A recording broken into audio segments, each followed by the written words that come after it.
तो अजीज साहब समाजवादी पार्टी के वरिष्ठ नेता हैं, प्रवक्ता हैं। सहारनपुर, कैराना, मुजफ्फरनगर, बिजनौर, नगीना, मुरादाबाद, रामपुर, पीलीभीत, बिजनौर रिजर्व्ड है। कांग्रेस कह रही है 5 आ रही हैं, तो आपकी आ रही है कि आप बाकी 3 आपकी आ रही हैं? 8 पे ये भी नहीं, वही तो मैं कह रहा हूं, अभी 5 लड़ भी रहे हैं, 8 में। हमारे लोग की आ रही है ना, गजब बात कर रहे हैं फिर वही। अच्छा ठीक है, ओके, आपके लोगों की, तो आपके लोगों से बात कर लेता हूं। अरे तो आपके लोग, देखिए आप घायल हैं, ज्यादा जोर मत दीजिए, रिलैक्स कीजिए। अजीज साहब रेणु जी को भी ले आइए। हाँ अजीज साहब। नहीं आप चिंता मत कीजिए। Thank you sir. नहीं, आई केयर अबाउट त्रिपाठी जी। हाँ अजीज साहब, आप तो उत्तर प्रदेश में है, तो उत्तर प्रदेश पूछ रहा हूँ। सहारनपुर, कैराना, मुजफ्फरनगर, बिजनौर, नगीना, मुरादाबाद, रामपुर, पीलीभीत, कितनी आ रही है sir? Renu ji in the last. देखिए ऐश्वर्या जी, ये आप भी जानते हो सर, और जो पैनल में जो बैठे हैं, जितने भी पत्रकार बैठे हैं, उनको सबको पता है कि जो अंडर करंट चल रहा है लगातार, अंडर करंट, जिस तरह 10 सालों से गुमराह किया गया, और कहीं ना कहीं लोगों की सोच बदली है आज इसको लेकर के। लोगों ने सोचा कि 10 साल में जो वायदा किया था नहीं पूरा किया, आज उसका असर दिख रहा है। देख रहे हैं आप, इतनी गारंटी लेने के बावजूद लोग बूथ पे नहीं जा रहे हैं। आप देखिए किस तरह वोट परसेंटेज घटा है, लोगों में उत्साह दिख रहा है? नहीं दिख रहा है, क्योंकि जनता कहीं ना कहीं सत्ता के पक्ष, जो सत्ता है उसकी तरफ उसकी नाराजगी दिख रही है। इस बात को आप एहसास कर लीजिए। अगर नाराजगी ना होती, आप देखिए जिन जिन स्टेट में बीजेपी की सत्ता है, इवन उसमें भी परसेंटेज बहुत बहुत गिरा है, और ओवरऑल तो गिरा ही है। आप पहले के चुनाव को और अब को अगर कंपेयर करेंगे तो परसेंटेज गिरा। क्यों गिरा है? नहीं मैं कर लेता हूं। उत्साह नहीं है। पीलीभीत में 19 में 67% 67% था, 24 में अभी तक 60 है। सहारनपुर में 70 था, अभी 63 है।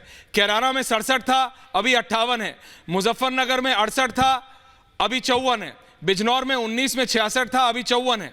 मुरादाबाद में 65.46 था, अभी 57.65 है। और रामपुर में 63.19 था, अभी 52.42 है। लेकिन ये सब 5 बजे तक का है, अभी 7 बजे वाला डेटा आया नहीं है। Aziz ji please, I need to ask you a question after this. Aishwarya ji दादा, मैंने कहा वोट परसेंटेज घटे हैं क्यों? लोगों में गुस्सा है। लोग कहीं ना कहीं, लोगों को एहसास हुआ और हो रहा है कि हमने 10 साल दे दिए, लेकिन सिर्फ वायदा और ख्वाब दिखाने के अलावा इन्होंने कुछ नहीं किया है। अच्छा, और वो चीज दिख रहा है, वोटिंग पे दिख रहा है। यही 2019 का चुनाव था, आपने देखा किस तरह लोग लाइनों में लगे थे, किस तरह वोट परसेंटेज बढ़ा था। इस बार क्यों नहीं बढ़ा? तो ये अंडर करंट जो है, अंदर जो सोच लोगों की है, वो कहीं ना कहीं बदली है। लेकिन बीजेपी 400 पार अजय आलोक जी जवाब हार की स्थिति पैदा हो गई है। ओके अजय जी, 400 हार की स्थिति में अजय जी इस काउंटर, रेणु जी आ रहा हूं उसके बाद। ओके अजय जी इस काउंटर टू इट। पहले तो अजीज भाई साहब को यह बताना चाहिए कि रामपुर में जमानत बचेगी, लड़ने की बात बहुत दूर की है। अच्छा, मैं उसमें नहीं जा रहा हूँ। वोट परसेंटेज अभी तो खैर 2 घंटे के बाद आ जाएंगे फाइनल फिगर हमारे पास। अभी मैं दूसरे चैनल पे था तो बंगाल का एक प्रवक्ता कह रहा था टीएमसी का कि वोट परसेंटेज 78% हो गया। तो 78% वोट परसेंट बढ़ेगा तब भी आपके फेवर में, वोट परसेंट घटेगा तब भी आपके फेवर में। ये कौन सा इक्वेशन लेके आते हैं इंडिया वाले? भाई साहब, वोटिंग हो रही है और जिस तरह से गर्मी थी और जिसके हिसाब से अभी भी लाइनें लोग लगे हुए हैं, फाइनल आंकड़ा आने दीजिए। वोट परसेंटेज या लोकतंत्र में वोट बढ़े, कोई भी जीते चाहे हारे, वो मतलब नहीं है हमारा मतलब है कि वोट बढ़ना चाहिए। उस बढ़े हुए वोट परसेंटेज या घटे हुए वोट परसेंटेज को आप एडवांटेज मानते हैं तो वो आपकी रणनीति हो सकती है। हमारा हर भारतीय जनता पार्टी का कार्यकर्ता ने ये प्रयास किया है कि हम वोटरों को बूथ तक लाएं और वोट करवाएं, और काफ़ी हद तक हम सफल भी हुए।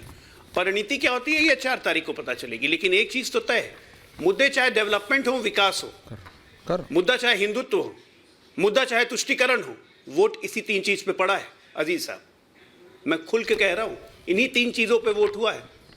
तुष्टीकरण पे हुआ है, हिंदुत्व पे हुआ है, विकास पे हुआ है।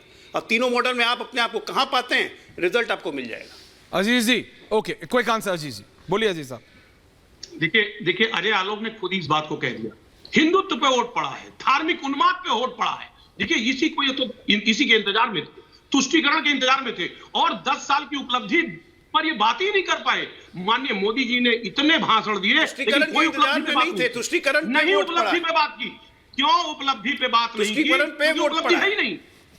इसलिए मुजफ्फरनगर, कैराना और मुरादाबाद में लोग हाईवे दिखा रहे हैं, लोग 24 घंटे बिजली की बात कर रहे हैं, लोग लॉ एंड ऑर्डर की बात कर रहे हैं। ये क्या तुष्टीकरण है या हिंदुत्व है? अजय जी, आप ये डेवलपमेंट है। हल्ला नहीं करिए।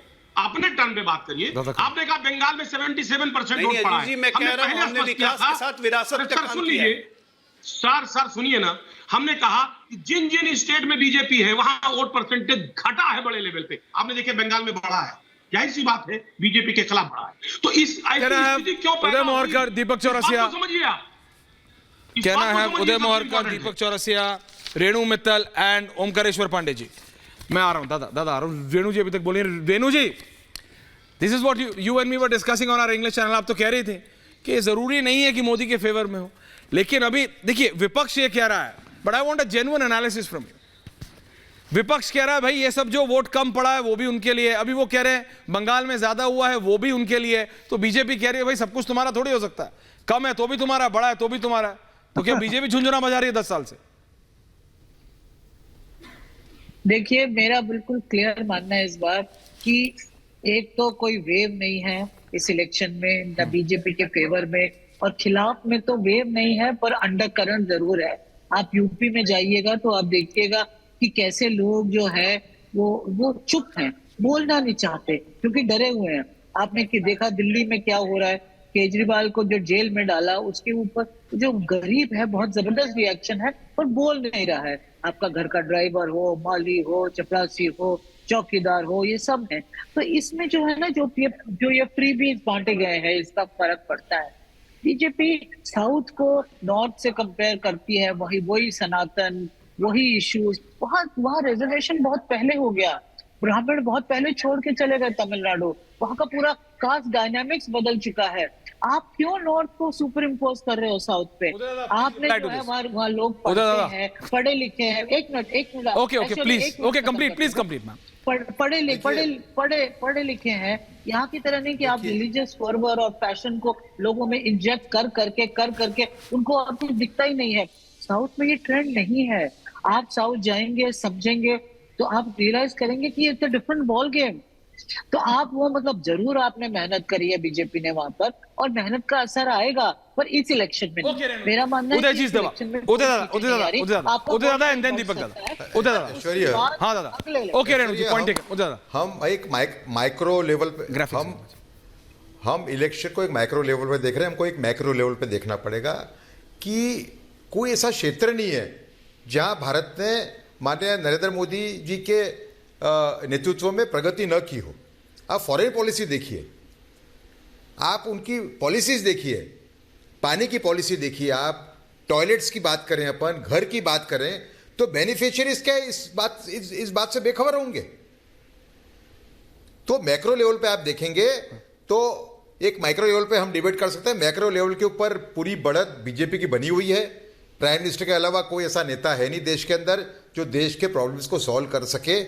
इसके लिए मैं ऐसा मानता हूं कि आप वोटिंग परसेंट पे जा रहे हो, आप मैक्रो लेवल पे देखोगे तो नरेंद्र मोदी जो है, उनकी जो विजन है, उनके सरकार का जो काम है, वो जरूर रंग लाएगा।